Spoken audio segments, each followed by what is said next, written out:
안녕하세요. 사연을 시작하기에 앞서 구독과 좋아요 부탁드려요. 감사합니다. 사연 시작해 볼게요. 아들 준호가 결혼한다고 했을 때 솔직히 마음이 복잡했어요. 29인데 아직 결혼은 이르다고 생각했거든요. 하지만 아들이 좋아하는 여자가 있다니 부모로서는 응원해줘야죠. 준호가 환하게 웃으며 소영이를 소개하겠다고 말했을 때 저도 덩달아 기뻤어요. 우리 아들이 이렇게 행복해하는 모습을 보니 말이에요. 물론 걱정도 됐어요. 준호는 고등학교만 졸업했거든요. 대학 진학을 권했지만 본인이 완강히 거부했었죠.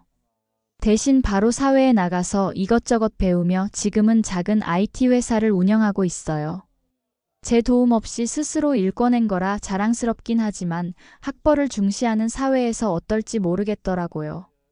상견례 날짜를 잡았어요. 강남 어느 고급 한정식집이었는데 준호가 신중하게 골랐다고 하더군요. 저는 평소 입던 정장을 깔끔하게 차려입고 10년 된 그랜저로 향했어요. 이 차 정말 애착이 많아요. 관리를 꼼꼼히 해서 아직도 새 차 못지않게 타고 다니거든요. 주차장에 도착해서 차에서 내리는데 벤츠에서 내리는 중년 부부를 봤어요. 그런데 그 아저씨가 제 차를 흘끗 보더니 고개를 살짝 저으시는 거예요. 뭔가 불쾌한 기분이 들었지만 특별한 날이니까 좋게 생각하려 했어요. 식당 안으로 들어가니 예비 사도는 주차장에서 만난 그분들이었어요. 인사를 하자 대뜸 명함을 건네더라고요. 대화가 진행되면서 분위기가 이상해지기 시작했어요. 소영이 아버님이 자연스럽게 재산 이야기를 꺼내시더라고요. 요즘 집값이 많이 올랐다면서 본인은 강남에 아파트가 있고 작년에 또 하나 더 샀다고 투자용으로 구입했다고 하시면서 회사도 잘 되고 있다고 자랑하셨어요. 그러면서 혹시 저희 집은 어떠냐고 물으시더군요. 직설적이긴 했지만 자식 결혼을 앞두고 경제적 능력을 궁금해하시는 것도 이해가 됐어요. 저는 솔직하게 저희는 월세로 살고 있다고 답했어요. 순간 예비사돈 부부의 표정이 확 바뀌었어요. 마치 뭔가 기대했던 걸 완전히 벗어난 답을 들은 것처럼요. 그러더니 본격적으로 자랑을 시작하셨어요. 본인은 부동산만 해도 시가로 15억 정도 된다고 회사 매출도 연간 50억 정도 나온다고 하셨어요. 딸 혼수도 넉넉하게 준비할 수 있고 신혼집도 전세금 정도는 지원해 줄 생각이라면서 요즘 세상에 결혼하려면 이 정도는 되어야 한다고 말씀하셨어요. 과시하듯 말씀하시는 걸 들으니 기분이 상했지만 애써 참았어요. 하지만 다음 말씀이 정말 도를 넘었어요. 그런데 월세라고 하시니 혹시 정확한 재산 규모를 여쭤봐도 될까요? 아, 오해는 하지 마시고요. 결혼은 집안끼리 하는 것이다 보니 어느 정도는 맞아야 한다고 생각해서요. 이제는 대놓고 우리 집 재산을 캐묻는 거였어요. 준호와 소영이가 민망해하는 게 보였지만 저는 담담하게 대답했어요. 재산이라고 할 만한 건 별로 없어요. 그냥 월세 살고 있고 뭐 먹고 살 만큼 그냥 적당히 살고 있죠. 소영이 아버님이 한숨을 쉬며 좀 명확하게 말해달라고 했어요. 집은 어디에 살고 있는지, 자산은 얼마나 되는지, 아들 결혼의 지원은 어느 정도까지 가능한지 캐묻더군요. 지원할 게 없어요. 준호는 스스로 사업해서 잘 살고 있으니까요. 그러자 소영이의 어머님이 끼어들었어요. 그게 무슨 말이냐면서 요즘 결혼하는데 양가에서 지원 안 해주는 집이 어디 있냐고 신혼집 보증금, 결혼식 비용, 신혼여행 등은 다 부모가 도와주는 거 아니냐고 따지듯 말했어요. 저희는 그럴 생각이 없어요. 정말 솔직하게 말했어요. 물론 능력이 없어서가 아니라 아들이 독립적으로 살기를 원해서였지만 굳이 설명할 필요는 없다고 생각했거든요. 그러자 소영이의 아버님이 딸을 보며 말했어요. 소영아, 넌 남자 보는 눈이 그렇게 없냐? 이런 집안과 무슨 결혼을 하려고 하는 거야? 딸 앞에서 대놓고 우리를 무시하는 말이었어요. 준호의 얼굴이 빨갛게 달아올랐지만 저는 차분하게 말했어요. 그렇게 생각하신다면 어쩔 수 없죠. 소영의 아버님이 본격적으로 설교를 시작했어요. 결혼이라는 게 사랑만으로 되는 게 아니라면서 현실을 봐야 한다고 하셨어요. 집안 수준이 너무 다르면 나중에 문제가 생긴다면서 딸이 고생할 게 뻔하다고 했어요. 그러면서 본인은 대학 나와서 회사 운영하고 부동산 투자도 하고 딸 키우는데 투자도 많이 했다고 자랑했어요. 소영이는 연대 나와서 대기업에 다니고 있다면서 그런데 준호는 고졸이고 그것도 변변한 회사도 아니고 무슨 구멍가게만한 회사를 사업이라고 한다고 깔보는 말을 했어요. 준호의 얼굴은 이미 붉게 변해 있었고 아내도 참기 힘들었는지 갑자기 물을 벌컥벌컥 마셨어요. 더 이상은 참을 수 없었어요. 그러니까 파혼하자는 말씀이시죠? 말귀는 잘 알아듣네. 좋습니다. 수준이 안 맞으니 파혼하는 게 마땅하죠. 파혼합시다. 저는 일어서려고 했어요. 하지만 한 가지 더 해야 할 말이 있었어요. 그런데 소영이 아버님 아까 주신 명함을 봤는데 이 회사 대표님 맞으시죠? 네. 그런데 왜요? 아, 그냥 궁금해서요. 제가 세무서에서 일하다 보니까 이런저런 회사들을 많이 보게 되거든요. 김 사장님의 얼굴이 순간 굳었어요. 특별한 의미는 없고요. 그냥 제가 요즘 좀 자주 들어본 회사라서요. 사실 저는 3개월 전에 사연건설에 대한 세무조사 요청이 올라온 걸 봤거든요. 매출 누락과 가공세금 계산서 의혹이 있다는 내용이었어요. 아직 정식 조사가 시작되지는 않았지만 예비조사 단계에서 상당히 의심스러운 부분들이 발견됐죠. 요즘 사업은 잘 되냐고 물어보니까 목소리가 조금 떨리는 게 느껴졌어요. 아, 제가 세무서에서 일하다 보니까 세금 무서워서 월세 살게 되더라고요. 세무서요. 세금이 무서워서 월세를. 어? 네. 가지고 있던 재산 다 현금화했어요. 세금 따지면 월세 사는 게 나은 것 같더라고요. 어차피 현금은 충분하니까. 제가 직업은 좀 그래도 타고나길 은수저 정도는 돼서 물려받은 재산이 좀 있거든요. 예비사돈 부부가 어리둥절한 표정을 지었어요. 그리고 저희 준호가 운영하는 회사 매출이 작년에 12억 정도 나왔거든요. 올해는 20억 목표로 하고 있고요. 물론 김 사장님 회사만큼은 안 되겠지만 그래도 젊은 나이에 스스로 일궈낸 거라 자랑스러워요. 준호가 깜짝 놀란 표정으로 저를 봤어요. 평소에 아들 자랑을 안 하는 편이거든요. 저는 아들 사업이 어떻게 돌아가는지 관심 없는 아버지가 어디 있겠냐고 말했어요. 사실 저는 준호 회사의 세무 관련 업무를 간접적으로 도와주고 있었어요. 물론 직접적인 개입은 안 되지만 조언 정도는 해줄 수 있으니까요. 소영이 아버님이 다급하게 처음부터 그렇게 말하지 그랬냐고 했지만 저는 그쪽이 먼저 월세 산다고 하니까 수준이 안 맞는다고 했잖냐면서 맞는 말이라고 했어요. 파혼하는 게 맞다고 저도 생각해보니까 우리 아들이 너무 아깝다고 했어요.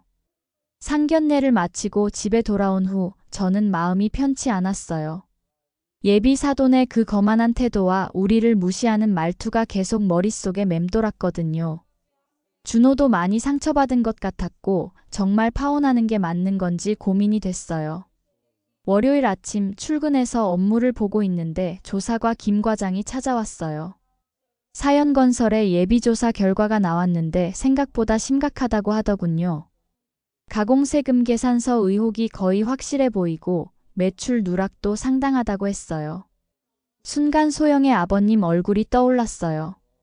설마 하는 마음에 그 회사 대표가 누구인지 확실히 확인해 봤더니 예비 사돈이 맞다고 하더군요. 추정 탈세액이 12억이고 가산세까지 하면 더 나올 수도 있다고 했어요. 다음 주에 정식 세무조사에 들어가기로 했다고 하더군요. 저는 복잡한 심정이 됐어요. 예비 사돈이 아무리 우리를 무시했다고 해도 이런 일이 터질 줄은 몰랐거든요. 그날 저녁 준호한테 전화해서 파혼 결정을 어떻게 할 건지 물어봤어요. 준호도 그 집안과는 인연이 아닌 것 같다고 소영이와는 이야기가 끝났다고 했어요. 다음 날 소영의 아버님한테서 전화가 왔어요. 목소리가 많이 떨리고 있었어요. 시간이 되면 잠깐 만날 수 있냐고 지난번에 너무 실례했던 것 같아서 사과드리고 싶다고 하더군요. 아마 세무조사 소식을 들었을 거예요. 건설업계가 좁다 보니 소문이 빨리 퍼지거든요.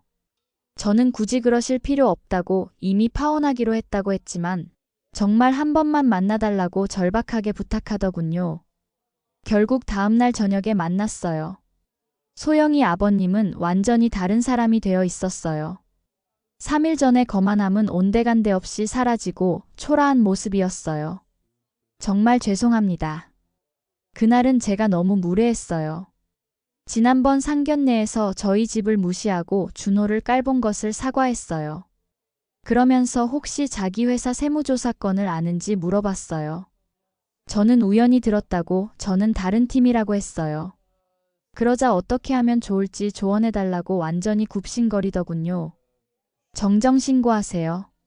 자진해서 누락된 세금 내시면 가산세가 줄어들어요. 소영의 아버님이 알겠다고 하면서 결혼건은 어떻게 하면 되냐고 정말 딸이 준호를 좋아한다고 제발 한 번만 기회를 달라고 애원했어요. 하지만 제 마음은 이미 굳어 있었어요. 위기에 처하니까 갑자기 태도를 바꾸는 모습이 더 실망스러웠거든요. 늦었어요. 처음부터 그렇게 하셨어야죠. 준호는 1년 정도 후에 다른 여자를 만났어요. 같은 업계에서 일하는 여자였는데 정말 좋은 사람이었어요. 집안도 평범하고 무엇보다 사람을 있는 그대로 봐주는 성격이었어요. 상견례도 정말 평화롭게 진행됐어요. 서로 격식 차리지 않고 편안하게 대화했어요. 상대방 부모님들도 준호의 인품을 보고 좋아해 주셨어요. 학력이나 집안 배경보다는 사람 자체를 중요하게 생각하는 분들이었거든요. 결혼식도 소박하게 했어요. 하지만 정말 따뜻하고 행복한 결혼식이었어요. 며느리는 아들을 정말 사랑했어요. 준호 회사가 어려울 때도 묵묵히 지지해줬고 함께 어려움을 이겨나갔어요. 이런 게 진정한 동반자구나 싶었어요. 결혼 후 1년 만에 준호 회사 매출이 거의 2배로 올라갔어요. 아마 며느리의 응원과 조언이 큰 도움이 됐을 거예요. 지금 준호는 정말 행복하게 살고 있어요. 올해 아이도 태어났고 사업도 안정궤도에 올랐어요. 무엇보다 서로를 존중하고 사랑하는 부부가 됐어요. 가끔 소영의 아버님 소식을 들어요. 세무조사 이후로 회사가 많이 어려워졌다고 하더군요. 탈세 문제로 이미지도 나빠지고 거래처들도 등을 돌렸다고 해요. 소영이는 아직도 결혼 못하고 있다고 하고요. 지금 생각해보면 그날의 상견례는 정말 중요한 터닝포인트였어요. 만약 제가 소영이 아버님의 무시를 그냥 참고 넘어갔다면 준호는 평생 무시당하며 살았을지도 몰라요. 때로는 단호하게 선을 그어야 할 때가 있어요. 아무리 상대방이 사과한다고 해도 용서할 수 없는 선이 있다고 생각해요. 준호는 이제 완전히 안정된 가정을 꾸렸어요. 사업도 성공했고 아내도 좋고 아이들도 건강하게 자라고 있어요. 정말 다행스러운 일이에요. 제가 세무서에서 일하면서 많이 배운 게 있어요. 정직한 사람이 결국 이긴다는 거예요. 당장은 손해보는 것 같아도 길게 보면 정직한 게 가장 유리해요. 준호도 그런 걸 배우고 있어요. 사업하면서 여러 유혹이 있지만 항상 정도를 걷고 있어요.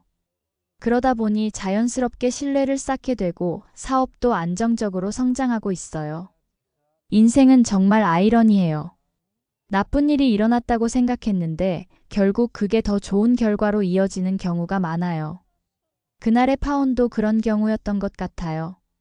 지금 저는 정말 만족스러운 삶을 살고 있어요. 아들은 행복한 가정을 꾸렸고 손자는 건강하게 자라고 있고 며느리는 친딸 같아요. 이보다 더 바랄 게 뭐가 있겠어요. 가끔 후배들한테 조언해줘요. 돈 때문에 사람을 무시하지 말라고 겸손하게 살라고 해요. 그리고 정직하게 살라고도 해요.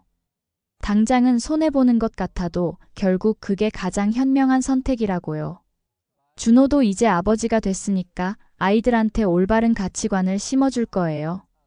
돈보다 사람이 중요하다는 것, 겸손하게 살아야 한다는 것, 정직해야 한다는 것을 가르쳐 줄 거예요. 그렇게 우리 가족은 계속 행복하게 살아갈 거예요. 제 긴 이야기를 끝까지 들어주셔서 감사합니다. 구독과 좋아요, 알림 설정까지 잊지 마세요.